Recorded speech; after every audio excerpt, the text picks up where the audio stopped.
Right on. Bruno, welcome to the podcast, man. I'm super excited to talk to you today. I've done a bit of research about you over the past couple of weeks about you and getting to know you a bit the other week when we chatted. That really set the tone for my level of excitement today. And yeah, man, thank you very much for your time today. So I'm stoked to do this. Appreciate it. Thank you. It's my pleasure to be here, and thank you for reaching out to me and to opening me up to your audience. And I'm looking forward to this conversation. Absolutely. Absolutely. So with that being said, kind of start us off from your transition and like ending of high school to kind of where we are now, and then we'll go back through it full circle. Of course. Yeah. So, this is kind of maybe one of those those journey that isn't the typical one, but when you kind of find sometimes that there is, you hear a lot about it with college, how people kind of step out of college and then they go on and do great things. Mm-hmm. I think it was just my experience right out of high school. I left high school before graduating at around 16. Because the learning, the structure of the learning wasn't designed for, and now that we know neurodivergent like myself, mm-hmm. Who, ADD, back then it was just a troubled kid, right? We're talking about the 80s and the 90s here, 80s for sure. That's how old I am. But it was the learning curve was not designed for people like me. And so I was a hard worker. I was already working at 16. I had 2 jobs. I actually left high school and then got a job that same day, working for back then, Consumers Distributing, which was very similar to, I don't know if you remember it, but it's very similar to Amazon. You had a catalog. You could go over there, or Lee Valley Tools actually is like that. But one thing I'm going to tell you is that I had to go back and finish my high school equivalency, because I wanted to become an electrician, and yet a lot of doors were closed. Yeah. So it was that. But what I found was that doing the testing, they gave me the books. They tell me you have 2 weeks to study, and then you have to do this test, the high school equivalency. And that was designed for me, because then I could learn on my own. I could make sense out of it. And I found out that actually when I did the test, that I was, smart. I was intelligent. I just could not. I just could not stay sitting down hours at a time listening to somebody in the front just teach something. Mm-hmm. Does that make sense? Absolutely. Yeah. And then from there, I've worked a wide array of jobs. I've worked for 11 years. I always worked from 13 years old until I joined the military at 25. I worked in the restaurant business. I started as a busboy, made my way to waiter, a bartender, manager, and also a bouncer. So nice. I've done, all the roles into that industry, but I also worked on construction, became an electrician, which we'll see as we talk about my military career, how that paid off as well. Yeah. And then I worked really away. I went into sales. I went door to door selling. I've done a whole bunch of stuff. And what it showed me is that it got me the ability to really interact with the different types of people that were out there. And then actually find out what I really, really enjoyed doing, physical work that also challenged you mentally, not just being a laborer or doing something, but I needed something that challenged me. So that's when basically the military came up. And funny enough is that I was a manager at a sports bar, and some of our regular clients were recruiters for the Canadian Armed Forces. Oh, no kidding. Yeah. And they were talking, and I was, 25, and they said, Bruno, I think, you do really well in the military. Would you like to join? And I had said to them, I said, well, I actually tried twice to join before, about when I was 19 or so. But at that time, they were doing a force reduction. So the Canadian Armed Forces actually I think they went from 90,000 to 60,000. Interesting. And then another time when I went, the recruiter in Ottawa was they were only recruiting officers for the Navy at the time. And for that, you needed a degree, which I didn't have. Right. So another time, right? Another example of when you don't have the required degrees or things, that some doors will be closed for you. Yeah. And but at that time, when I was at the restaurant, the forces were open to join, and then I went in and did the recruiting and went through the physical testing and did the aptitude test and the testing for everything, and a bunch of trades were open to me, different branches and everything. And the one that I picked was Army. I picked Army because obviously that's what I wanted to do. I wanted to be a paratrooper and also a weapons specialist, which is a weapons technicians out there. And I went in and I joined, and my life transformed at that point. Joining the military gave me purpose, direction, discipline. It was literally what I was designed to do, basically. Amazing. I ate it up every day. I enjoyed basic training. I enjoyed battle school. I enjoyed the trades training. I enjoyed the camaraderie. I enjoyed the way that everything was designed. If you're a young man or young woman and you're looking for direction in your life and you're not too sure, I believe that the military gives you that platform to be able to push yourself in ways you didn't even know that existed. Interesting. Because even in basic training, like I did mine in the fall, and we were in Farnham, Quebec, and it was when they had the freezing rain storms. Oh yeah. And so, but we were out in the field during these times, and so we were wet and cold for miserable 2 weeks. Yeah, sleeping in sleeping in your sleeping bag on the ground. Zero fun.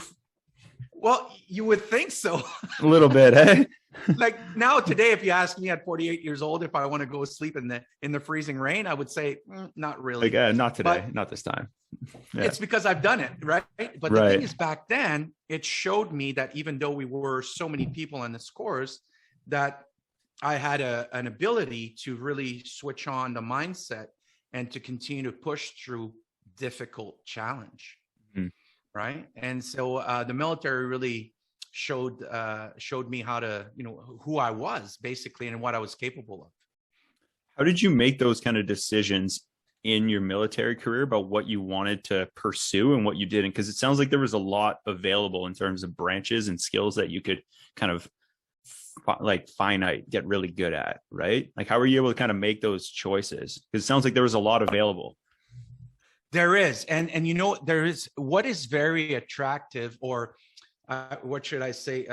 What is really good for us is that in the military, you do have, what we call tier operators. Is basically you have the basics of the Canadian Armed Forces. So basically what I recommend people that are listening right now thinking about joining the military is that I highly recommend that you pick up a trade. Now, if you want to be an infantry, if you want to be, a bosun, if you want to be an engineer, a combat engineer or artillery and all these things, which are really amazing. You get to really push your body. You get to actually do the work of a soldier. If that is the way to go, then you're going to actually, face yourself many times, being sleep deprived, all of these things, which is great. Mm-hmm. When you pick a trade, you get to do that as well, but you get to qualify yourself and challenge yourself with a trade, whether that be mechanic, weapons tech, radio operator, and it goes on and it goes up. Now they have electronics technicians, they have, intelligence operator, they have a whole bunch of stuff that you can go in and learn a trade and still do the soldiering thing.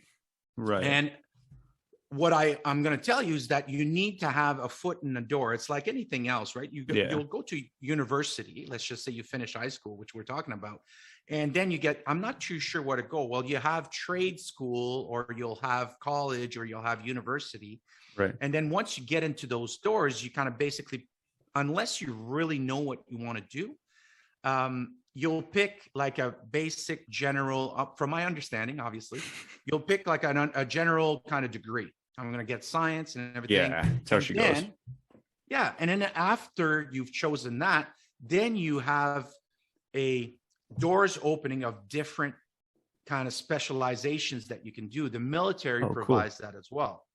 So as you go in, you get your trades qualified. Then after that, you can go with human intelligence. You can go with special forces. You can go interrogation specialists. You can go, there's so many possibilities. You can go for close protection, so bodyguards. You can go for, so many things that are out there. Paratrooper, advanced recognition. There's so many things that is available to you, that for you to stay stagnant within the forces it's a hard decision. Because they're always looking for the people that are constantly looking for growth and seeking the best version of themselves. Right. You think that'd be also an industry that if you stay stagnant, like you're going to put other people at risk as much as yourself, right? Not only are you not growing, so now their lives at risk because you want to be content. I don't know. It just feels like you need to have a growth mindset in order to be even moderately successful. Yeah, absolutely. I think, Glenn, that you're on the right track here. But once again, I want to bring this in because you just brought it up, is that you do have the go-getters that are out there, but you also have the people that actually know what they want to do. Like, the clerks, the cooks, the logistics, and all the, we need still, like any organization in the world, any corporation, you have the guys, the leaders, the people that are out there trying to better themselves and all these things, but there are also people bettering themselves, but only want to do a certain specialization or a certain trade. Like some people are really amazing at being mechanics, and they are solution finders, and they're really good at what they do. Amazing. We actually need those people, right? Because think about it, Glenn, let's just talk about a corporation. If everybody's somebody that's looking for the next level, you're constantly going to have a revolving door. Yeah, it's a good point. And training's going to happen. And there's nothing wrong with the people. This is what I'm actually really good at. And is when I build teams, is we're finding up the key foundational people that actually are really good. The good IT techs, the good clerks, the good, communication, marketing people that are actually, that's what they want to do, and they're expert at it. And those are your foundational people. And then you have your salesmen and your leaders and your managers that are looking to grow more and to go out and to try different things. Yeah. That's what a real team is all about. Interesting. So you said you specialized in weapons tech, right? Yeah, in the Army. And then I transferred over to the Navy. Right. When I came back, so I went on my first tour in Afghanistan, Kabul, Roto Zero in 2003, 2004, which was a 7.5-month tour, which was amazing. It was a challenging tour. It was in Kabul. It was relatively safe. We did lose some troops over there. Obviously, it is a war zone. It was where obviously we've heard of the Afghanistan campaign of Canada. And then when I came back, I was looking for another challenge. And what I did was I had heard on this show called Forbidden Places about clearance divers. Interesting. And clearance divers are the elite divers of the Navy. And it was an unknown trade. Even when you're in the forces, there's things you don't know that we do. And one of them is that I knew that we had combat divers with the combat engineers in the Army. Yeah. And then we had ship steam divers in the Navy. But I had never heard of the clearance diver, which is a very small group, about 120 of them throughout all of Canada. Yeah. And these guys are the expert divers. So they're the expert at dive medicine, welding underwater, bomb disposal, beach clearing. They're like sonar, sub rescue. Jeez. Deep depth, like we're talking about 350 feet, working at bottoms, raising sunken ships, dismantling mine underwater. So there's a lot of work that is being done by these elite divers, and I wanted to be part of that. The only way you could get to even be considered was to be a combat diver from the combat engineers, or to be in the Navy, become a ship steam diver, and then be recommended again to go on selection. Interesting. There was no way for me as a weapons technician in the Army to take a position from an engineer, a combat engineer, to be a combat diver, because that's reserved for their guys. And then, so what happened is that I needed to transfer over to the Navy. So I became a bosun, which is the infantry of the Navy. They drive the small boats. They take care of the small arms, the explosives, everything that the Navy takes care of. And then I went on a tour with them. We went to what was called the West Ploy. So I went to Hawaii, played some war games there with the Pacific Rim countries. Then we went over to Japan, China, Korea, Alaska. It was a really nice tour. The tours between the Navy and the Army are absolutely different. A little different, eh? That is for sure. And then when I came back, the deal was that I would get onto a ship's team diver course, which is a 6-week-long course. We're learning about diving and taking mines off the ship's hull, really kind of conducting inspections of the hull of the ship, cleaning the propellers, kind of changing the domes and everything and all that. And then once you've finished that course and you've mastered your diving, then you can ask to be on the selection, which is a 10-day selection for becoming a clearance diver. And at that point, I went to the base personnel selection officer, which is basically like a career manager, like somebody over, actually a career counselor over at high school. And they basically look at your career, look at your grades and your testing, because you're constantly being tested in the forces. And then they either recommend you or tell you, hey, you know what, you got to go do more studying here. You got to work on your math, or you're going to do all these things. Mm-hmm. And then it goes up the chain, and then it goes over to the fleet diving unit, and they recommend, okay, yeah, we'll take these guys. And on my selection that we did, we started 40 and finished 8. So it was 3 officers and 5 non-commissioned officers. So yeah. Wow. Yeah. Strict selection process. It is, right? It's not for the faint at heart. It's for the people that really want to be there. Which is a good thing. And that's when my training started with the clearance divers, and then learning about bomb disposal and learning about doing these things, which led me to become a counter IED operator, which my second tour in Afghanistan is where I went in for another 7 months and dismantled some pretty amazing roadside bombs. Yeah. Yeah, that was something that you mentioned. Adam mentioned, and I came across in articles. And as from an outsider, right, perspective, hearing about that and you saying it laughing, like, yeah, it's pretty crazy stuff.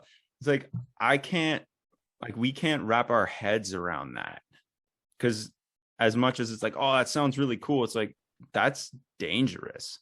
Like that's extreme. Like that's as intense as it gets, right? Like that's you're playing with life or death, and it's in your hands, mm-hmm. right? So that's not, like you said, of the faint of heart, for good reason, right?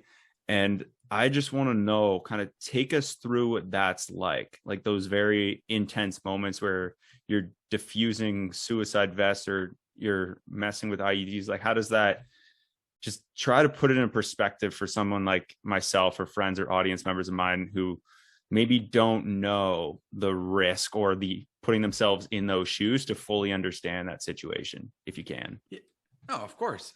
The thing is, I would like to say is that the Canadian Armed Forces are some of the best, if not the best in the world, at conditioning you to do a very hard job. Mm-hmm. So that's what we're talking about: mindset, conditioning, driving the body, pushing further, and actually really finding out who you truly are. And the way, if we understand about, psychology and conditioning and how it is that it takes, you go through really rigorous training to be able to say, hey, we want you to go down and dismantle that bomb, or we want you to attack that machine gun nest, or we need to attack this trench, or we need to clear this building. It needs a certain type of mindset to say, this is what we need to do. And we got to, cross that door, clear this building, or go down and dismantle this bomb. Yeah. And I'm going to be honest that we're so well trained that never in all of the IEDs that I've dismantled, which was over 100 of them, that I've never feared for my life. And we had a few close calls, like we got shot at, we blew robots up. There was some that we needed to go down. We had some injuries. We had a whole bunch of stuff that happened. And this is what we need to understand about conditioning, is that your automatic system, when you're conditioned well, takes over. The training takes over, right? Yeah. And I guess so. the very best description was from a Navy SEAL. He says, you won't rise to the occasion. You will fall down to the level of your training. Oh, right? Wow. Right. So Well a lot said. of people, exactly. It's That makes so much powerful. sense. So let's kind of pull that apart. Yeah, bit, please. and it'll explain to you what it looks like to go down range, what we call down the road onto an IED. Is basically, let's bring this into the civilian world, into corporations and everything. There's this, we got a lot of influencers now on the internet. We got access to so much knowledge, so much people doing different things, different ways and everything. And, you got the David Goggins out there, you got the Jocko Willink, you got the, all these Navy SEALs, a great, Jody Middich, who's a, top sniper and very good friend of mine. We've got some really good guys that are out there doing some great things. And the things you got to understand is exactly that. A lot of people will think, we see that, especially with COVID, that had happened and everything about, Ukraine and all these things, and then freedom fighters and all these things, that people will think, when I'm faced with a certain challenge, when I'm faced with a life or death situation, this is how I'm going to react. And here's what I'm going to tell you. Everybody thinks that they're going to react a certain way. Yeah. But if you've never put yourself through rigorous training, and I've faced your deepest fear, and I've put yourself through a type of training that will get you to test how you react under stress, you'll never know 100% how you're going to react. And that's what that saying is all about. You won't rise to the occasion. You will fall back to the level of your training. So this is what I'm talking about, is that when people think, oh, I'm going to go down this career path because, I'm going to be a neurosurgeon, I'm going to be, all these things. We think we have an image, and that's what we call the imagination, right? We distort reality a little bit, which gets us to achieve our goals. Because if we couldn't distort reality, we wouldn't achieve our goal, because we couldn't see ourselves driving that Ferrari or making that 10 grand or whatever that is. Yeah. But then, if you go and you start going through medical school, and then you start opening bodies and all this stuff, and then you realize, dude, that's not for me. Right? That's what I'm talking about, is that people can make a perception of how they're going to react. Yeah. But I'm going to tell you, you can see that as, in psychology, the fight, flight, or freeze now, right? Interesting. And those are the things that you won't know how you're going to react until you're faced with a stressful situation, right? Yeah, absolutely. A perfect example, I'm going to bring this back because, we talk about the military and dismantling bomb, which I'll talk about. But a perfect example is when I came back of Afghanistan, the second tour. I was driving with my wife at the time, and we came upon, it was at night, and we came upon people flagging us down because we're the first to arrive to the scene of an accident of a car that went down a ravine. Oh, no. And the people were on the side of the road. They told me there's a car in the ravine. By the time they turned around, I was already on top of the car, opening up the door, getting inside. Amazing. Right? Yeah. So this is what I'm talking about. And then they were calling the emergency services and all these things. I was checking on the guy. Nice. I found out that he was drunk and, he had crashed and all these things, but he was kind of fine. So I was taking care of him until the services arrived. They arrived. I got into my car and I drove away. Epic. Right? So this is what it is. My wife was still vibrating, going like, oh my God, you disappeared. You came out. We're in the car and we're just driving. She was still kind of processing the whole thing. I was done with it. Amazing. Yeah. Interesting. Because I had experience in Afghanistan, a perfect example is that I would show up on my first day on my second tour as a counter IED operator. And the first operational call after our initial on the ground training was 3 suicide bomber that had detonated in a full market outside the governor's palace. No. So basically when I got there, we parked about 200 meters away from the epicenter, and we had the point of contact, and the Afghan National Police person comes over and says, "This is what happened." And then I start walking, and the first thing you kind of notice is that there's burnt cars, there's burst pipes, there's mayhem everywhere, but it's kind of not registering yet, right? Because interesting. This is kind of like the thing, your brain and your psychology and everything filters a lot of that information. You're looking for like other things. What kind of really snapped me out of the whole thing was that my boots were sticking to the ground. Weird. And then I was like, what is that? And I looked down, and basically what I'm walking on is blood and flesh and all these things that I didn't even register. When I registered that, that's when I woke up. Like, and I kind of snap out of it. Yeah. And now I'm like, okay, this is what's happening. But then I snapped back into my training, and I went, okay, what is happening here? So found the piece of unexploded ordnance from a vest. I found some stuff, and we had to clear the area to making sure that it was safe. And then we needed to gather evidence.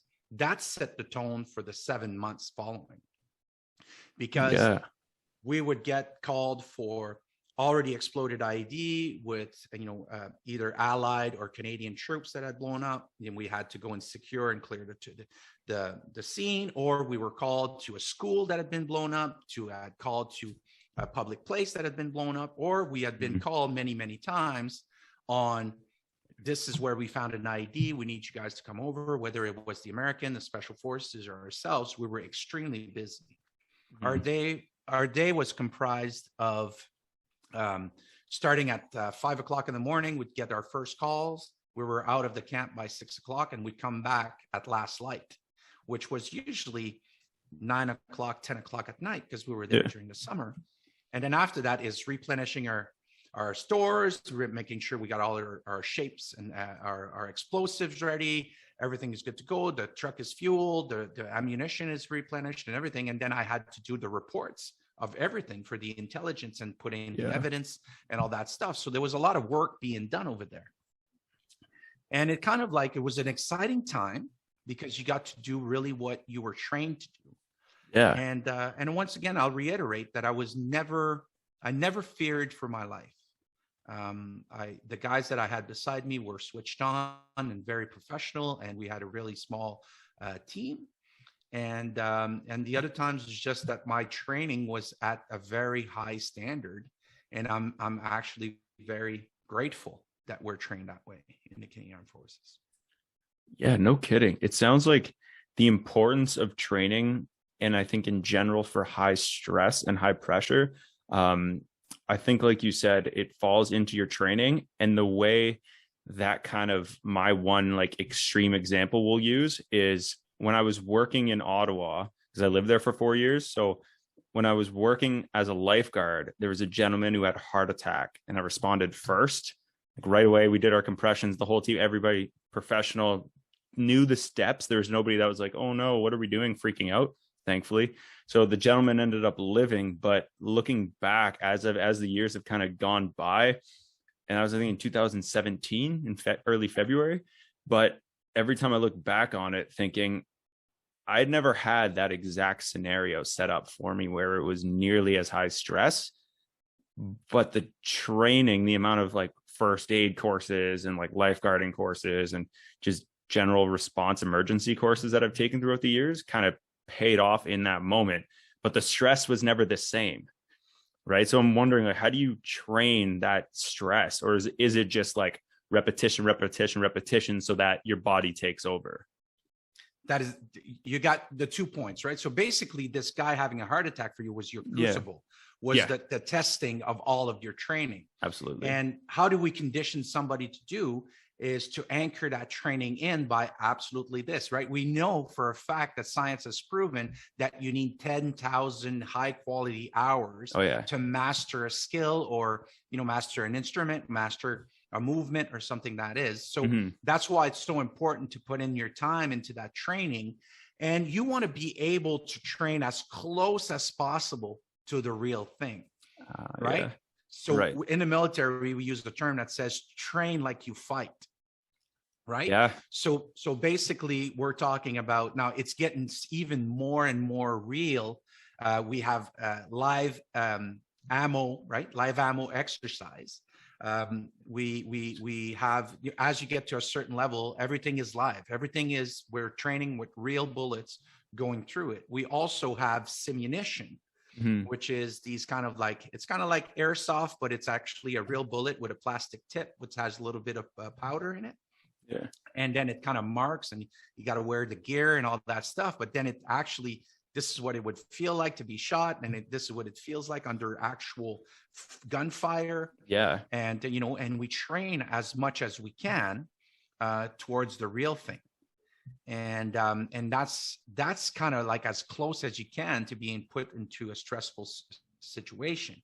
And the military's training, once again, the conditioning that we have is that you go through sleep deprivation. You go through, you know, just eating maybe once a day or going on patrols for hours, and then really pushing that body to find out, you know, what does it mean when David Goggins says, when you think you're done, you're only 40% done? Yeah. It means that this guy has pushed himself when he thought he was done. Right.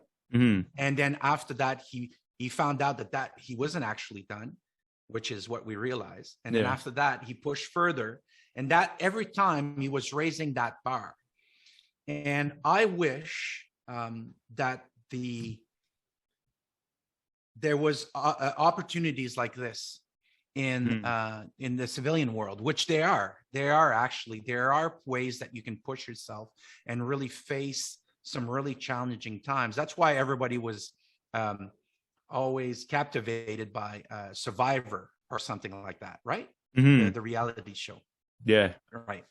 Exactly. Because then they saw people going without food, having to fight for their food, having to do these challenges that required you to think when you were tired and hungry and all these things. This is what we're talking about.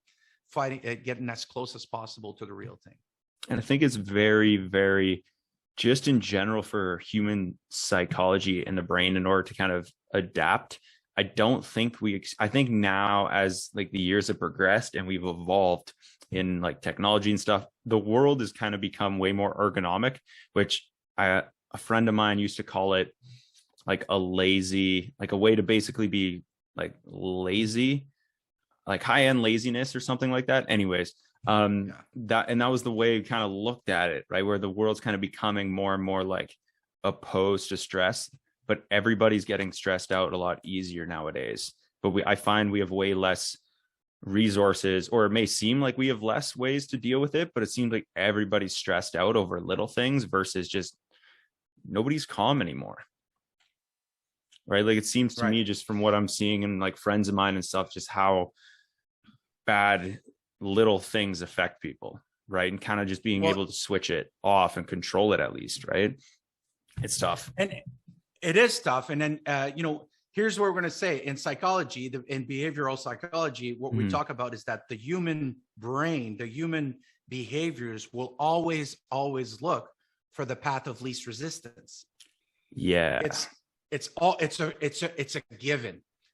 Listen, I'm going to ask you, if you could make $1 million a year doing nothing, would you do it? Oh, probably. Yeah, absolutely. Of course you would. If you know what, we'll pay you $1 million a year. And I'm making the extremes here. I'm going to $1 million because that means a lot.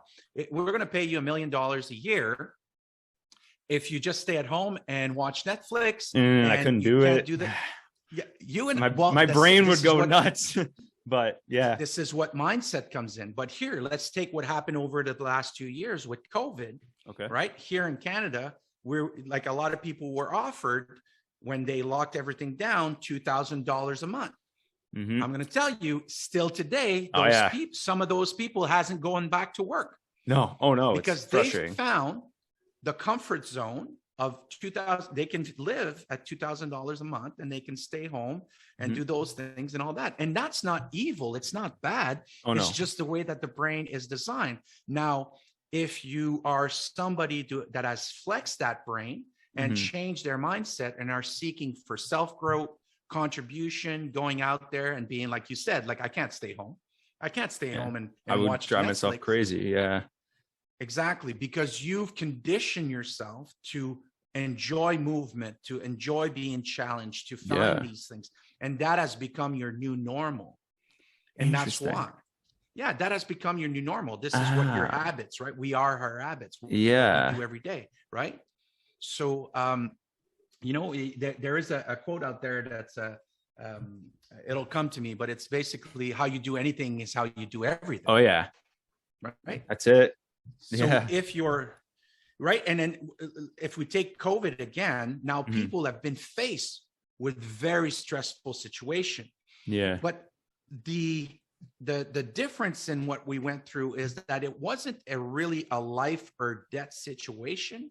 As in, you weren't faced with a big fearful monster or evil person, whatever. It was this kind of like the unknown.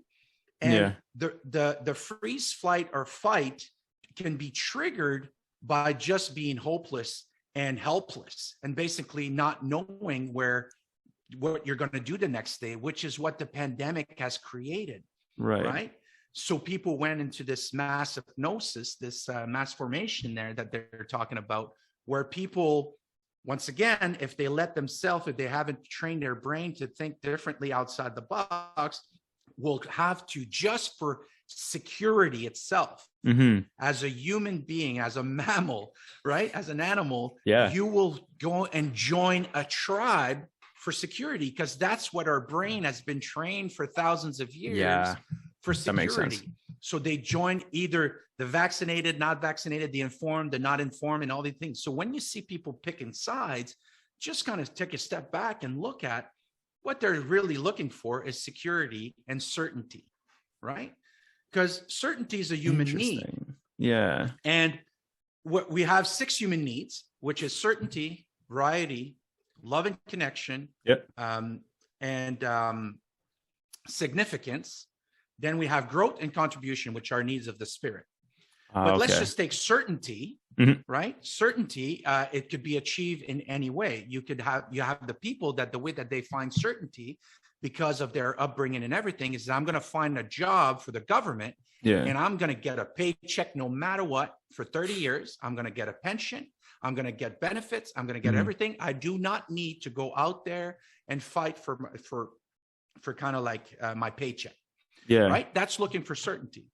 Guys like you and I, we find that the certainty lies in our own hand to go out there and work for ourselves and being able to do all that, because I'm going to speak for myself, but my highest need is variety. I like to have different challenges, meeting different people and all these things. But here's another way that your audience can test themselves, is that for certainty, if you want to know, is that we all have these 6 human needs, and we're going to achieve them no matter what. Now, the way to flex your brain is to actually put some conscious thoughts and action to achieving these needs under your own decision. So basically is this, Glenn, are you an honest person? I believe so. Yeah. Yeah. If you would have said no, you were still being honest. So if you're an honest person, have you ever told a lie? Oh yeah. Yeah. Ooh. Interesting. So you've told a lie, even though you're an honest person, you've told a lie. Now, at that time, you were looking for certainty. Whether you lied to your boss, whether you lied to your girlfriend, you lied to your parents, or you lied to your teacher, you were looking for certainty. You didn't want to get that bad grade. You didn't want to lose your girlfriend, or you didn't want to disappoint your parents. So you told a lie. And that was you filling a need of certainty. Oh, interesting. Right. So this is what I'm talking about, is that a lot of people are filling their needs on a daily basis automatically with whatever shows up to them. Right. And now is the time to really kind of start paying attention, is how can I fill these needs consciously and, with as much kind of directive as I can. Right. So if I need variety, you can get variety by changing jobs all the time, or you can get variety by actually seeking to have different position within an organization, or trying new things. Right. The thing is that if you really focus on growth and contribution, which is I find that with some of my clients that I work with that are at the age of 40 or 50, a conversation comes up and they say, Bruno, I've done everything. I got the degree, I got the job, I got the house, I got the family, I got the whole thing. On paper, I'm crushing it. But why do I feel like I'm depressed or I feel not so good? Yeah. And basically when we elicit the whole thing, we find that after university or after they've mastered their skill at work, they kind of stop learning and growing. They kind of stop enjoying things, and they're doing a lot of things that they don't like and not enough of the things that they do like. No hobbies, no stuff like that. So their growth need is being filled by other people. Well, now you got to go on this course for a new management system, or we got to go on this thing instead of going on the course of learning Reiki or yoga or whatever that is. And then contribution is the secret of living is giving. So you learn new skills and then you just give it away. You just give it to your people you love, and you take part of your community and everything. Everybody's kind of staying home now. And they're not getting their spirit elevated. So that's when it's important to kind of contribute. That makes a lot of sense. Wow. I think it's come down to when I hear that kind of come up in conversation, a lot of people talk about like the old thing of money and happiness. And it's like, that's because you're not donating any of your money, or that's because you're not giving any of it away. And I'm like, oh, interesting. That's cool that it's a psychological thing, that we actually it's ingrained in us to do that. That makes a lot of sense why the depression seems to be a lot more in the last couple of years, because we've been very reserved, and it's a lot tougher to go to those ends to meet, just to get people kind of feeling good and contributing. Right? It's a lot harder to do that than it was 5 years ago, but it seems to be getting better. But time will tell for sure with that stuff. Time will tell, and you're absolutely right. So whether it is money, whether it is your time, whether it is of a skill that you have, contributing to giving, the secret of living is giving, to giving it away without expecting anything in return. That's does something to your soul. It does. And, and I had an issue around money, because I was raised of money don't grow on trees. It's hard to come by and all these things. And I needed to change that mindset as I was going into entrepreneurship. And the best quote that actually kind of switched kind of things around for me was that I want to be so financially abundant that God chooses my pockets to bless others. Wow. Right? Well said. So then it's not about just being rich. It's about actually God uses my pockets to bless others. So once again, it's about this contribution. So now that I'm just a filter for that abundance to help the people that are struggling or have a hard time. Yes. So how do you manage to balance the variety that you need? If that makes sense. To balance the variety that you need, of course. Epic. Because variety can show up into your relationships, it can show up into your work. All of them are relationships, by the way. So it's very good to use that, because it's a relationship with your work. It's a relationship with your family. It's a relationship with, a lot of people kind of juggle hobbies. They kind of like these, some people love to travel, all these things. The important thing is to actually be conscious of them and kind of recognizing behaviors and patterns that you have. Starts right there. Right. So the first thing is to recognize the behavior, then to stop the behavior, and then to implant a new behavior. Right.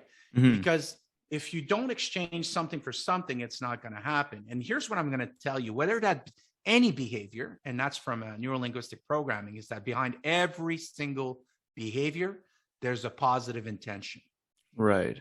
And you can test that. A lot of people have come back to me and says, oh, what about smoking?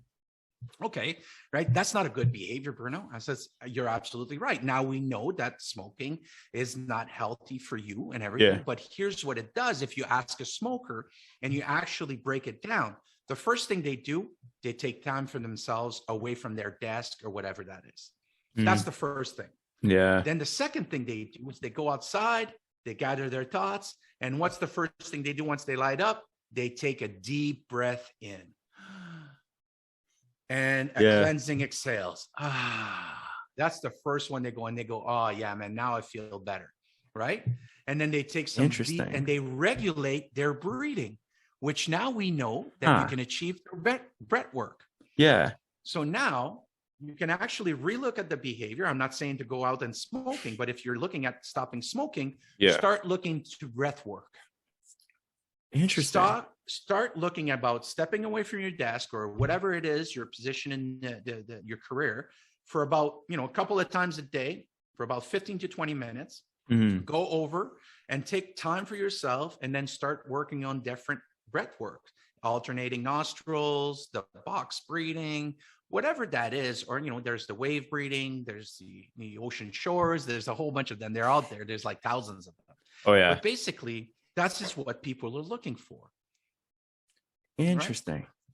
So I kind of want to bring it back so that we can transition out of this, out of the military stage of your life, if you don't mind. But what is a misconception that people have about Afghanistan?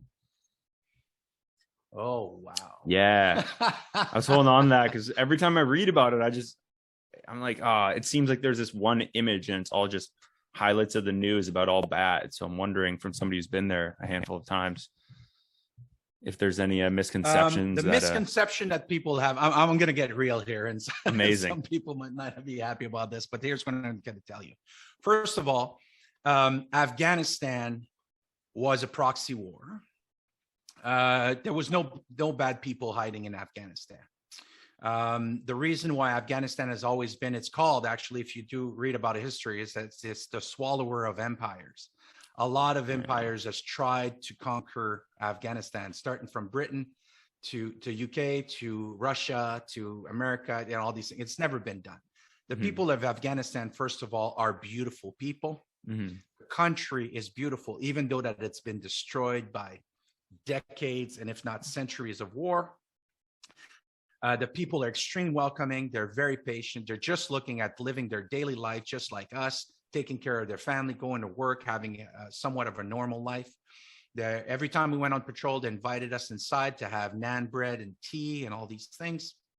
Wow. And basically, like anything else, whether now that I'm out of the military, I've done my healing and my spiritual journey, is understanding that these wars are created by other elites, and they just don't want to fight in their own country. They just go over there. And unfortunately, Afghanistan has a lot of resources, whether that be the cadmium down in the north, the minerals that they have, the heroin trade. There's a lot of poppy over there that comes from there.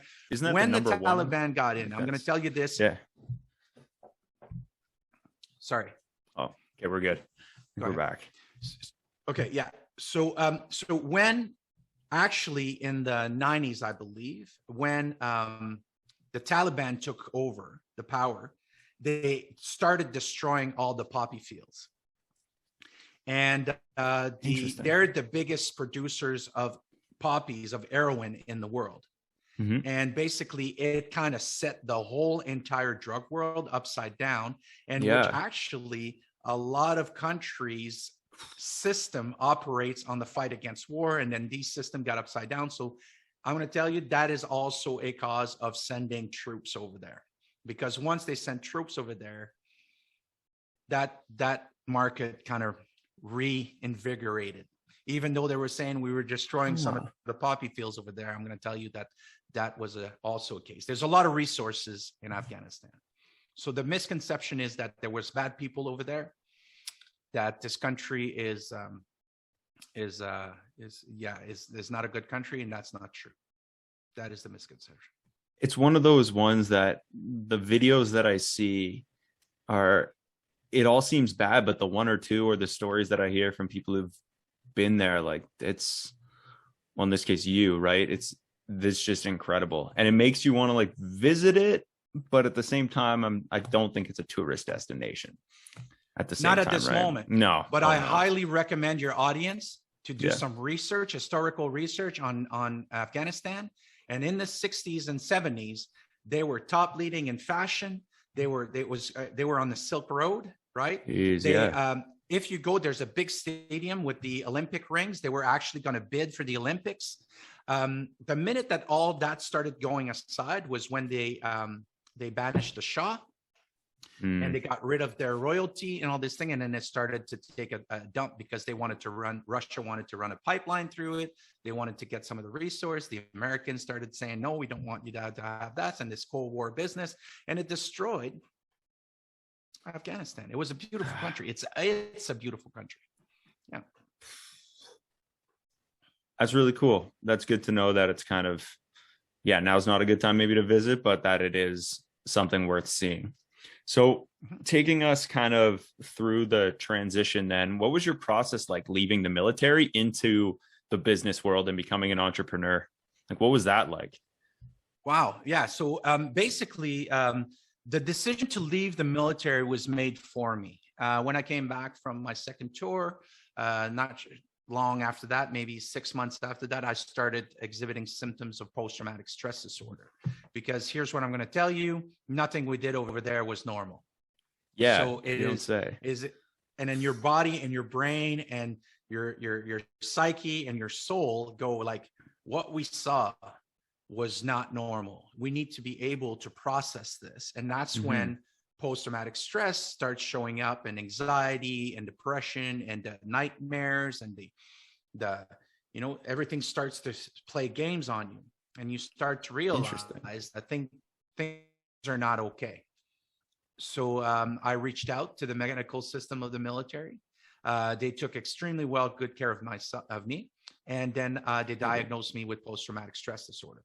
And at that moment, if you were no longer deployable, you were no longer employable. So they would release you from the Canadian Armed Forces. So I did release. It was a very, very hard transitioning. Yeah. Just a simple fact of I was injured. But on top of that is that if you've decided voluntarily, by that matter, so I want to make sure that everybody's clear, I actually voluntarily signed on the dotted line to put myself to be subjected to these things and also to the training, is that when you come out, the world is not the same when you come out of the military. When you're in the military, you're told what to wear, when to show up, what to do. There's always directive and guidance and everything. And you have a team, and you speak a certain language, and you do things a certain way. When you come out of the military, you come into this world of everybody's doing their thing. And, even though you work on teams, there's, everybody's kind of an individual on that team. And things, what we think, like, here's are some of the things that I've heard from organizations that I work with that I'd never experienced working with veteran, is that, I'd showed up on time, I was turned out, and I was, staying up late and doing these things to be able. And then they said, Bruno, where have you been? Like, how can you do this? And me, I was believing that I was giving, because I was injured, I was giving maybe a 50 or a 60%. And they were like, oh my God, like you're 150%. You're like all these things. It's just a different mindset. And also understanding that the language is different. The way that we see things is different. When I opened my first business, like before I opened my gym, I applied for the police force. And when you're through the application, the whole thing, you actually have to go on ride-alongs and go for interviews and do these things. And I would show up 20 minutes early. And I would show up to the front desk and I'd say, hey, I'm here for the ride-along. And the guys and ladies would go, yeah, but that's not until 6. You're here 20 minutes early. To me, in the military, we have a saying that if you're not there 15 minutes early, you're late. Right? So I was shocked by them saying they didn't know what to do with me, because usually people either show up on time or late. And I noticed that in my business, when I was a trainer, that, people had an appointment at 2 o'clock, 3 o'clock, 4 o'clock, 5 o'clock. They'd show up at 4:15 and they'd be okay. I used to take that so hard. Yeah, I bet. Because I actually at that time took it as a disrespect. You're not respecting my time. Yeah, even though for sure. It was their time. Yeah. Right. So, and then I noticed to slowly adjust with the flow of how I'm not saying that everybody's like that. Obviously, Right. there are some people that are really on time and everything, but I found that there is this ease of flow through the corporate industry of people showing up at meetings whenever, kind of like coming on, and it's kind of like this flow, which in the tech world you'll see they're just really concerned about the output. Like if we say that you're going to be there, and this is what your part is, and then as long as that shows up on the deadline, we're good to go. Mm-hmm. And then people are kind of like, so I had to adjust for that. I had to adjust with the fact of when am I going to wear. For 15 years, I wore a uniform, and then on the weekends, I'd wear just like workout clothes or whatever. Right. Yeah. And now, when my gym kind of career was done after 5 years, I started becoming a speaker and a coach, and I train as an executive coach, and I train as a neurolinguistic practitioner, master practitioner. And I followed, the Gary Vaynerchuks and the Tony Robbins, and I went and worked and did some stuff with them and all these things. And then I kind of started understanding where my skills of the military, the structure, the disciplines, the drive, and all these things would kind of join up with the corporate world. And that kind of got me to really enjoy building teams. Like at Lululemon, when somebody hires an ex-soldier to go and, and train people that are usually, in the loving and hugging trees and, doing yoga and meditating and all these things. I actually did awesome with them, because I understood where they were coming from. And then what I was bringing in was a little bit more structure and understanding about the drive and the purpose that they had, right? You're not just somebody that works at Lululemon that sells yoga pants. You actually have a role to play within the organization. So it was really kind of like a challenging transition. Not only did I have to heal myself from the post-traumatic stress, but also to find my place within this world, which was very challenging. And as we know, if we seek growth and contribution, then that kind of pays off. Now, I can imagine this was after you got out of the military, correct? But the North Pole expedition. Mm-hmm. Tell me about that. Where does that fit in? That was post-military career, correct? That is post-military career. They were taking 12 ill and injured soldiers to the Northern Circle, to the North Pole, the 1996 magnetic North Pole, which is in Canada. Yeah. Jeez. Yeah. So they took that. So that showed up in April, May. Actually, this is what it is, 2014. So it's been 12 years. Oh, wow.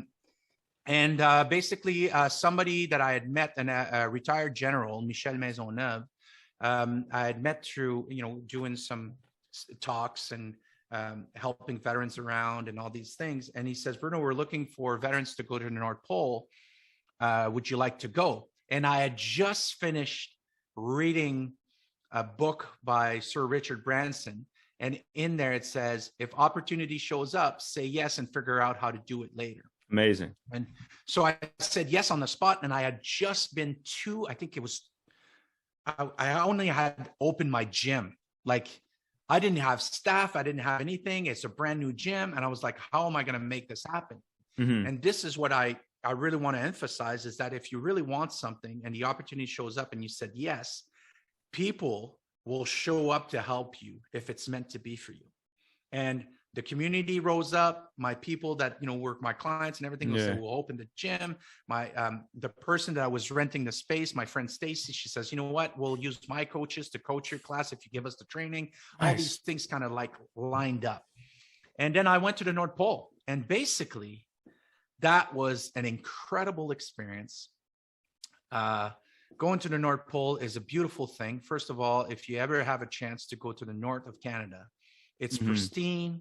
It's beautiful. It's there's no pollution. There's no noise. It's like a noise vacuum. The only thing you hear is the cracking of the snow and your own breath. Wow. As you're walking, because there's no cars, there's no plane, there's no trees, there's no nothing. There's no infrastructure, eh? And jeez. Yeah. And if people want to see it, it was filmed and they made a documentary. It's called March to the Pole, and it's on YouTube. And they can see this, and then you can see me in there crying and losing my shit, but that's all right. And it was a life-changing experience. And that's when I started meeting business leaders, because those business leaders are the ones that kind of raised the funds and kind of went with True Patriot Love Foundation to make sure that they could bring those veterans, all of us, to the North Pole and experience that. So it's pretty amazing expedition. I learned a lot. And that's when I started taking on the executive coaching and understanding about how the corporate world works. So it was really eye-opening for these things. What do you have any advice or that you give maybe, or advice in general for veterans in that position, kind of post-military, leaving, aren't sure? What's the best advice to break into the corporate world? It could be for veterans or anybody really. Yeah, you know what? This is the advice that I give for anybody that wants to kind of like really become conscious about operating in this reality, in this world. And it's because you can either be at cause or at effect. What do I mean by that? You can either have life happen to you, or you can make life happen for you. Which one do you want, right? So what's the difference? When life happens to you, you basically, you say, okay, your parents say, hey, you should go and become an architect. So you go to school and you become an architect, and then somebody comes up and says, you just finished, so we'll give you a job. And then they go into the job, and basically things kind of fall onto them. And, and then, this happens with them and the car, they're not really at cause. Right. So basically, now making life happen for you is that at every step of the way, you're making a decision into the direction that you want to go. And I'm going to say the 3 questions that I ask in any situation. And they're very simple question, yet if you actually go in depth with them, you'll find that they're very, very powerful. Okay. And the first one is, what do you want? Yeah, simple, but like there's a lot more to it. Yeah. Right? Yeah. A perfect example of staying at the surface of this was that, what do you want? I just want to be happy. Well, happy is subjective. What does happy look like for Glenn? Right. What I'm saying, and I'm taking a very general term here, happy. But if you say, I really want to do something that's going to challenge me, that's going to go to these things, I'm thinking about taking, a course in so-and-so. Right. And then the more you get in depth and the more clarity you get on what it is that you want, then you'll get to a certain point of clarity. Does that make sense? Like actually ask that question. What do you want? The second question is, what do you need? Because want and needs are 2 different things. Talking about these things, but it could be, what do you need to make your want happen? What do you need to go throughout your day? Who do you need? Right? On your team to make, right? Everybody's looking at Mark Zuckerberg and all these great guys, but now if you actually go in depth with them, they're going to tell you, I didn't make it up here alone. I needed a team. So, what do you want? Who do you need? What do you need? That's the second one, right? So basically, how are we going to measure that you're going in the right direction? And the best example that I have is that, every day you got to do a 2 millimeter shift. Is that a plane leaving New York to LA doesn't fly in a straight line. Oh, no. Right? They're constantly adjusting course. But how do they know which way to adjust? Is because they're constantly measuring the dials of everything that's happening. They're not just going, I'm going to go in the air and I'm going to point towards LA and I'm going to go that way. So it's the same thing for your life. If you got to, if you're conscious about where you're going forward, what you want, what you need, and you know how to measure it, you're going to be in a better position to be, once again, consciously making the moves of having life happen towards your goals. Interesting. And you're still going to have things comes at you sideways, things that you can't plan for. Always. Things, what we call the landmines, right? And then, so how do you, this is when we go back to the training, right? You're going to fall back to the level of your training. And if you're conscious all the time and you're aware of your abilities and your skill, then you can sidestep some stuff and you can react to somebody throwing you a curveball. Because all of your other affairs are in order. If you're letting life happen to you, then you're working at a job, you're studying for the other things and all these things, and then your plate becomes very, very full, and now these curveballs are coming at you, and that's where people start burning out and they start breaking down, is because they got too much that is disorganized in their Interesting. life. They're just, life is happening to them, and they're just catching every ball, and all these things where they don't know where to put them. Does that make sense? It does. It does, for sure. Right. Being able to kind of understand. It seems simple. Like, it does seem like a very simple, not easy, because simple and easy are very different. I think a lot of people get those convoluted, but it sounds very simple. Like, oh, it's this or that. But then the actual implementation of the strategies is a lot more thought out and sought after than it is just A plus B. 1 + 2 = 4 now. So, right, it's trying to understand how to connect the dots for your own life, especially when we're our worst critic. So it makes it a bit harder, because not many people, and I'm guilty of this myself, Bruno, is like the ability to kind of be critical on myself and actually solve my own problems. Like, I had a friend of mine tell me, he's like, dude, you're very good at helping other people solve their problems, but when it comes to your problems, like, you kind of, this is where I come in. I was like, that's why we're good friends, buddy. But anyways, yeah, it's finding those people and having that, figuring your own stuff out is very simple, but tough. There's so many quotes out there that people are throwing around that they become kind of, they don't have any weight now behind, right? They say that you're the result of the 5 people you hang out with, right? Oh, yeah. So, and then if you want to bring that to even test that to a higher level, you take the 5 people's salaries, each of them, you do the average of it, and that'll be your salary. Wow. That's exactly what you're making right there. So, but once again, it's about being conscious of who you are and going out there and making things happen for you. And like you said, connecting the dots, Steve Jobs said a really good thing. He said in an address, he says, you can only connect the dots looking backwards, right? But the people aren't taking that time. Everybody's on a knee-jerk reaction. You got to go and fight and go out there and crush it every day, and and all these things. And then stop. I'm at that point in my life where I'm like, doing by not doing, and become an observer. Yeah. And actually start at looking at things. Is this, they said, are you going to mind about this in 5 years? You're actually going to break it down to even closer than this. Is this going to keep me in the direction of where I'm going to be? Or is this a shiny penny, a distraction that's going to take me off course? Which, we're always subjected to in today's marketing world, where you're constantly bombarded by distraction of the new shiny thing. And if you're not, once again, if you don't train yourself to be conscious of where focus goes, energy flows. So if you're constantly Instagramming and looking at other people's thing, comparison is the thief of joy, then you're always going to feel like you're short. You're always falling short. Well, the whole time this person is working with a different answer sheet, and that's not even your purpose. Right. But that looks cool. I want to be an influencer and influence people. You can do that. Just do it with your gifts and your skills.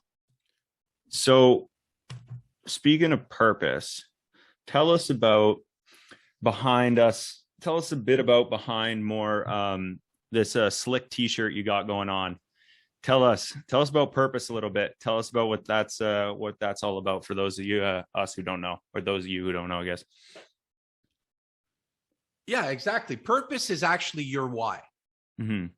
It's basically this, right? It's the drive, right? In the military, you have a thing, no matter what you do in the military, do it with purpose. As basically it's Murphy's Law. It's basically do it, like with intention. If you look like you're somebody that's going somewhere, it's going to kind of help you, right? Mm-hmm. Purpose is your compass. Purpose is, this is why I'm doing everything that I do, right? Remember I said how you do anything is how you do everything. Yeah.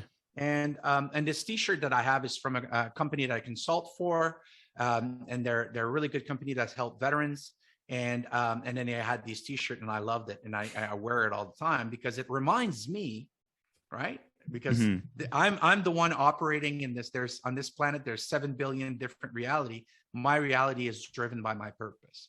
Right. And I'm going to tell you, at 48 years old, my purpose constantly evolves, even though it's the kind of same direction. I'm into healing now and kind of like, helping people figure themselves out. But it's there's a book out there called The Purpose Driven Life. It is a little bit, based on religion and everything, but even if you're not within the religion, I've read it and it was incredible. And it means so much. Purpose is what gets you to keep going, basically. A lot of people, that's where the resilience is going to jump in and everything. If your purpose is big enough, you've heard it before. If people have a big enough why, the how will come true, right? They'll just, anyhow will work if they have a big enough why. Is when they don't have a big enough why, then they just, once again, follow the path of least resistance and say, yeah, I'm all right. I got a house. I got a car. I got a job. I got I'm okay. Right. Interesting. And some people are all right with that. Yeah. Other people are not. And so it depends on your purpose. It depends on how much time you spent on asking yourself, what do I really want? And I don't think that gets asked enough. No, not at all. Right. And I think as I've kind of grown and gone through stuff and looked, the older I get, the more I do that. But then there's almost that little bit of at what point do you go, oh crap, I've reached that point of no return where you almost can't flip the switch. Right. And, oh, my purpose, I should have figured that out years ago, or I wish I figured that out years ago.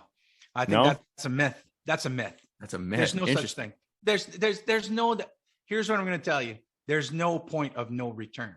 Unless you obviously have a terminal illness or something like that. And even now with that, there's alternative medicines are coming in, right? And people are kind of waking up. But the thing is that there's no such thing. There's tons of stories out there of people that have found their purpose at 40, 50, 60, 70 years old and actually put that into action. There's tons. A simple search will get you to find people that, and that's what it is. There's no such thing as a point of no return. This is what actually creates so much illness and depression and suicide, unfortunately. If we're going to be real about here, is then when people think they have zero purpose, so they can't, everything's too far gone. I'm going to tell you, that is an absolute lie. That is an absolute lie. We've seen it. They make movies about that stuff, about people that were criminal that turned their lives around. So listen, if people can do that with doing the most atrocious things and turn their lives around, no matter what you're going through, you can turn your life around and find your purpose. And I'm going to tell you, like I said, purpose evolves, purpose change, purpose, there's growth there. If you're constantly seeking into bettering yourself and finding the best version of yourself, then the purpose will show up. If you ask the right question, I'll say this: the quality of our lives are directly related to the quality of the questions that we ask of ourselves and of others. So ask better questions. Amazing. Yeah. Wow. Well said.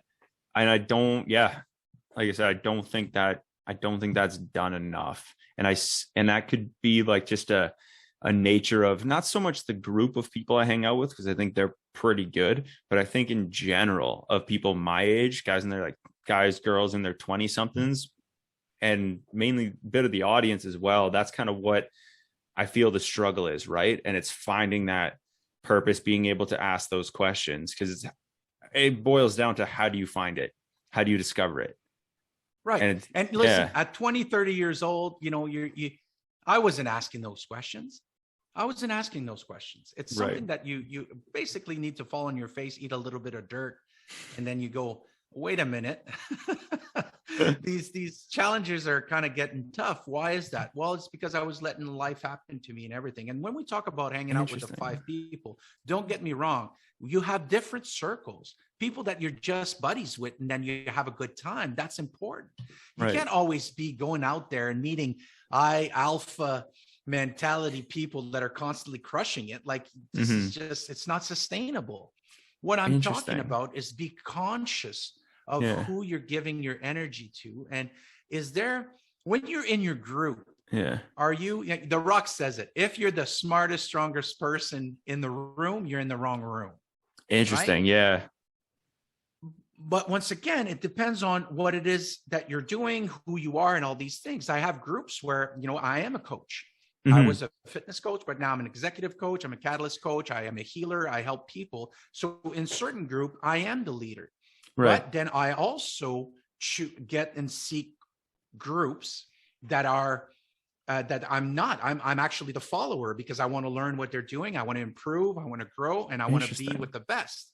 So you can have different kind of circles. It's just that sometimes I'll take the veterans. Sometimes the veterans hang out with other veterans, and they're all injured, and they're all in kind of the same mindset. Yeah. And, being disappointed by the government or Veterans Affairs, or their lives are falling apart. And nobody in there is taking charge of saying, well, we've got to find a way to get better. So they just go to Tim Hortons, have coffees every day, and complain and bitch about everything that's not working. Yeah. I broke off from there, and I went to Tony Robbins, and I flew around the world with them, and I went to seminars, and I met other people that were seeking betterment. They were seeking better versions of themselves and everything. And then I came back to the veteran world and started implementing that in the veteran world.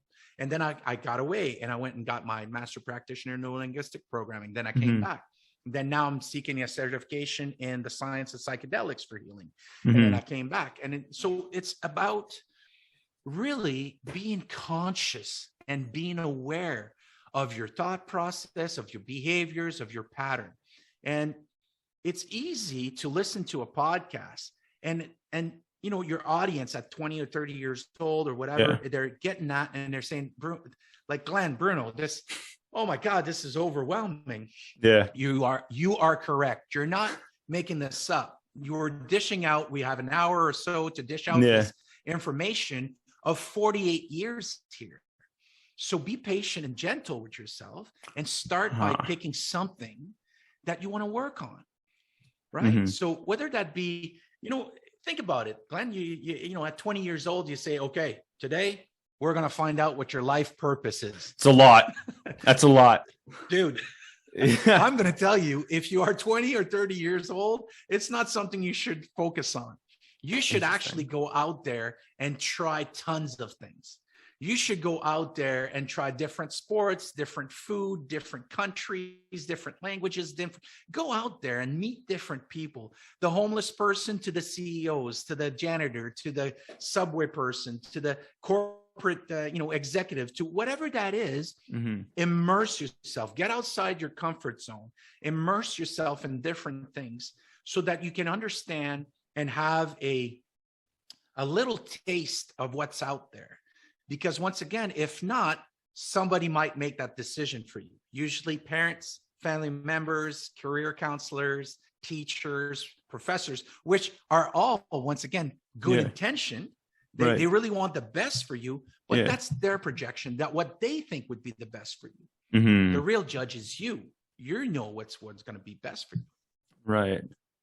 No, for sure. And I think that's a huge thing. I think there's a lot of pressure put on men and women my age to find that. And that might focus in with the mental health aspect of like people my age and stuff, and the audience being like 18, 16 to like 35, 37, whatever. There's a lot of stress to find that. And we feel if we don't at this time, it gets missed. So when you're saying the opposite, it kind of takes, I'm like inside, I'm like taking a deep breath. I'm like relaxing a bit more. Like, oh, what's the rush, man? So, and that kind of attitude, I think, is very, very beneficial to have, right? You just have patience. You can enjoy the ride a bit more, right? Absolutely. And I'm going to tell you, there is very, very smaller percentage of people at 20 years old that are really know exactly what they want to do. And we're talking about the people that go into, I want to be a doctor, and they skyrocket to it. I want to be a lawyer. I want to be, this, and they skyrocket. And who those people are. Oh, yeah. But the rest of the people, the 98%, including myself, when I was going into high school and all these things, I didn't know what I was going to do, right? I didn't know. And you're out there to experience and love life and all these things. I'm going to tell you, I've changed my parenting ways with my son, who's 16 now, because I was finding myself repeating what my parents were doing, the projecting of. By 16, I was working for 3 years, and you need a job for the summer, and you do these things. And I realized, I said, dude, life's going to happen so fast and get serious so quick. Yeah. Enjoy your teenage years. Interesting. Just chill, do what you got to do. Go out there, take courses and everything. Now, remember, behind every behavior, there's a positive intention. So your parents are going to say, hey, man, you should go you should go to university. You should go these things. And they're well-intentioned.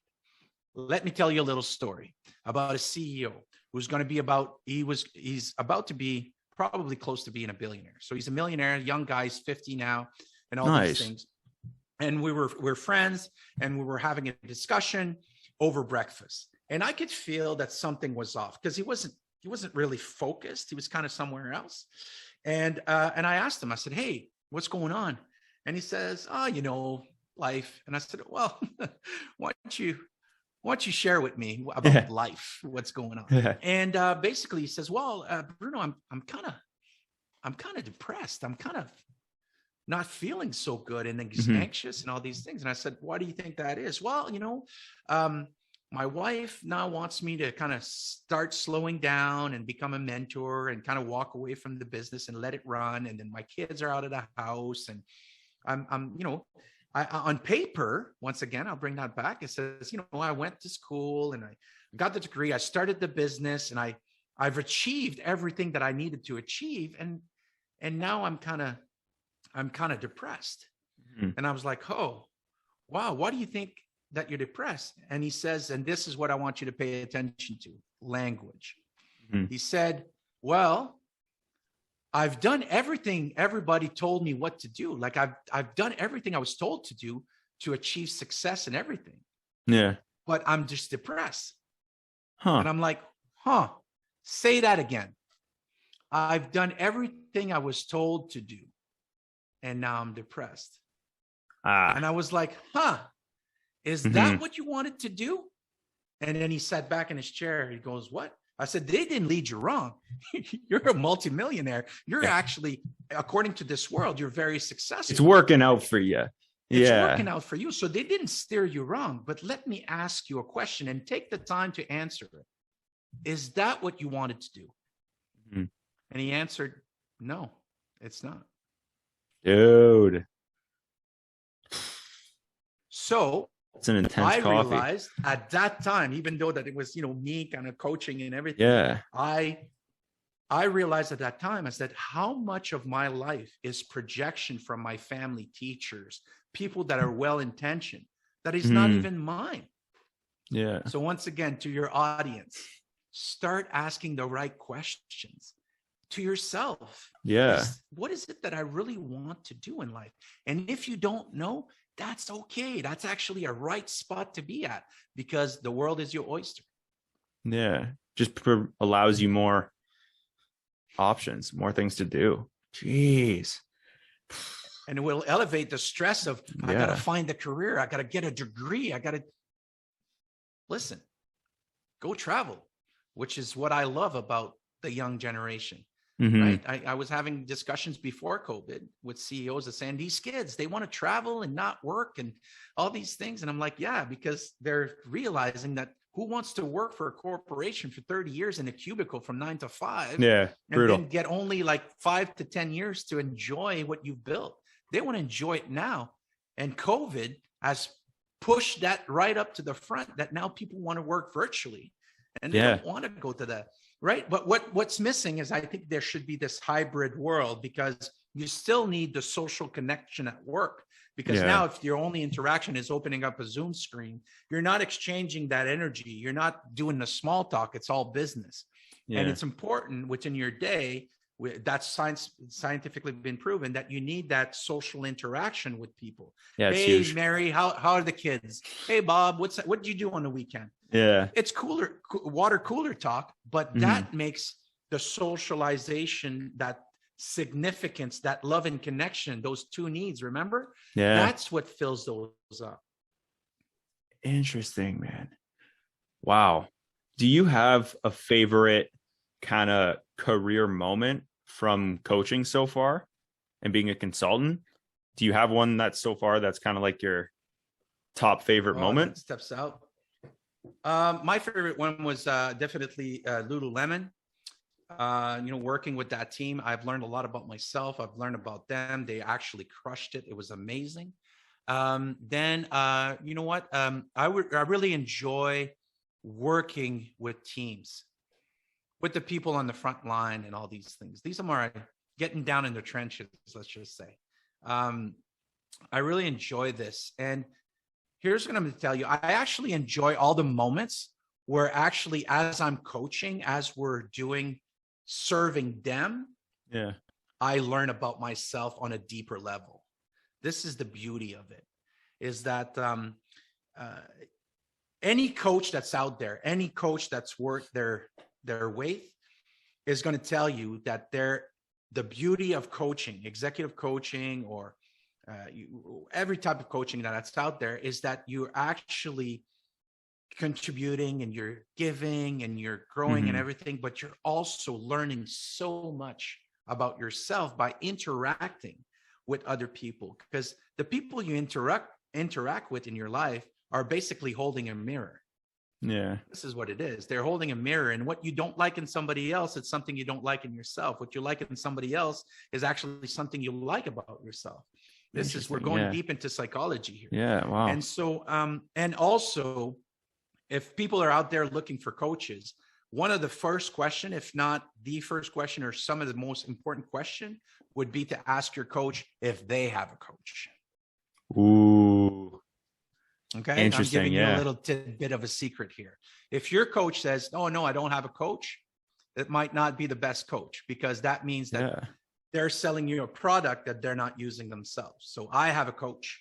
I've had always a coach. Yeah. And the coaches change because they're working on different areas of your life. Could be a business coach, could be intuitive coach, could be a performance coach, could be a catalyst coach or healing coach, whatever that is, a relationship coach, or, or something like that. But once again, ask better questions. Yeah, no kidding. So as we kind of wrap up, do you have a final message or piece of advice or strategy that you'd like to share with the audience?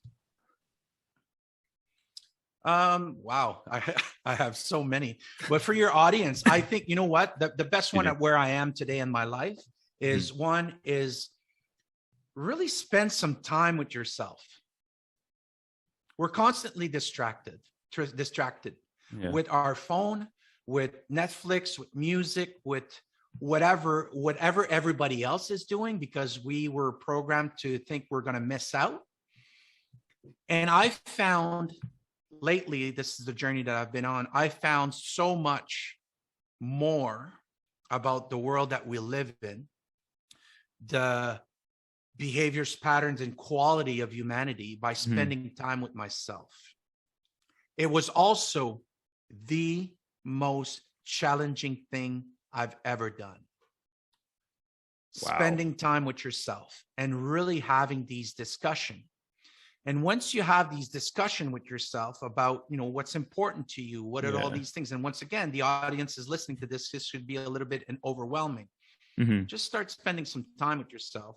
And actually, you're going to find out that there's things that are going to come up, and observe those without judgment, and start kind of being gentle with yourself and because as a coach, somebody would come up with some problems that I was facing, and I was gentle with them, and I would ask the right question, and I would guide them and get them to elicit what their needs and how they would resolve that issue, let's just say.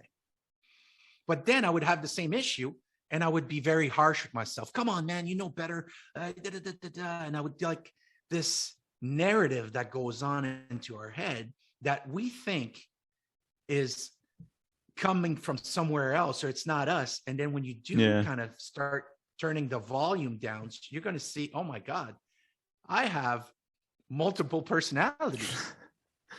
I do. And it's not a bad thing. A lot of people say, oh, if you in the DSM-5 for psychology and all that, they say this person suffers from multiple personality. Let me let you in on a secret.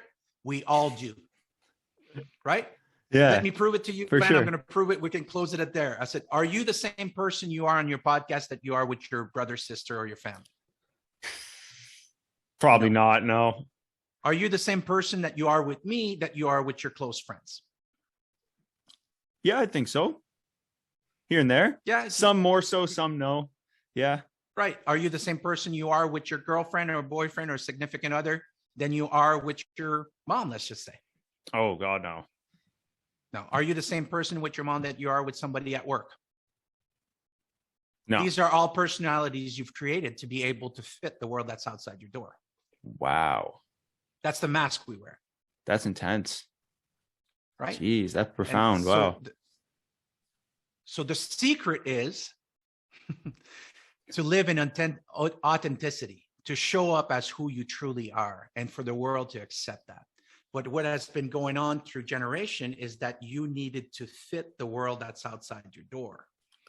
And which is that is that people shows up with a certain mask on and going like, this is what it is. And now what's coming up with, you know, the politicians and the stars and everything is that things are coming up to the surface, to the light. And now people, a lot of shame and guilt and all these things. And we see that in the, let's just say the celebrity world, saying like, oh, this person on screen is super, super nice, but behind closed door, they're not a nice person. We've heard that so many times. Oh, yeah. And that's because they have different personalities out there to be able to go on with everyday life. Yeah. So if you're a young person that's going through high school, that's going through college or university, you're listening to this, or you're just entering the corporate world, spend time with yourself, because the person who knows exactly who they are, they're fully aware and conscious of their abilities, of their direction, of how they can handle things coming at them, is the most powerful person in the room. Amazing. Amazing. Bruno, tell people how they can get a hold of you, how they can work with you, where they can connect with you. I'll roll out the red carpet for you. Now's your moment. Yeah, of course. You can reach out anytime at info at my full name, brunoguevremont.com. You can, just Google me. You'll find that as well. Or you can find me on Instagram or Facebook at Bruno Guevremont. And then, that's pretty much where I hang out. Facebook and Instagram. That's where everybody's kind of paying attention these days. Yeah. And send me a message, email, anything. It takes a little bit of time sometimes, but I always respond. And if you're stuck somewhere, just send me an email. We'll get that unstuck or whatever now this, but basically be gentle with yourself, spend time with yourself, be loving, caring, compassionate. It's what's going to change the world. Amazing. Bruno, man, I'm really grateful for your time. You shared a lot of incredible things. I got a lot of reflecting to do myself after this as well, as I do try to do after every episode. So I really appreciate your time, and thank you very much.